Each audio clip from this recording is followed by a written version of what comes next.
Welcome friends, আজি আমি ক'বলৈ গৈ আছোঁ যে আমাৰ হোমৱৰ্কখন কেতিয়া দিব। আমি চেবাৰ ৱেবছাইটত গৈ চাব পাৰোঁ যে আমাৰ ন'টিফিকেশ্যনটো আমি পাই গৈছোঁ। এটা কথাটো হ'ল যে ডাউনলোড কেতিয়া কৰিব পাৰিম, আপোনালোকে ডাউনলোড কৰিব পাৰিব 11টা বজাত। আপুনি OMR চিটটো নিজৰ ডাউনলোড কৰিব পাৰিব। ডাউনলোড কৰিব মানে পে'মেণ্ট কৰি ৰাখি দিব লাগিব। তাৰপিছত প্ৰচেছটো পে'মেণ্ট কৰিব লাগিব। পে'মেণ্ট কৰাৰ পিছত অলপ কেইঘণ্টামান বা এদিনমান ৰাখিব লাগিব। তাৰপিছত আপোনাৰ OMR চিটটো ডাউনলোড কৰিব পাৰিব। এইটো হ'ল নিয়ম। আৰু ইয়াৰ আগত মই তাৰপিছত OMR পোৱাৰ পিছত মই এটা নিৰ্দিষ্ট এটা কিমান কাট অফ যাব পাৰে তাৰ ভিডিঅ' এটা ওলাম। এই ভিডিঅ'ত আপুনি চাব পাৰিব যে 90% একুৰেচি লৈ মই এটা ভিডিঅ' বনাম যে কাট অফ কিমান যাব পাৰিব।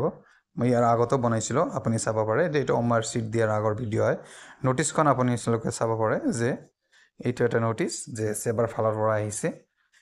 আপুনি এতিয়া অপেক্ষাৰ অন্ত পৰিল। এতিয়া আপুনি ডাউনলোড কৰিব পাৰিব। Thank U.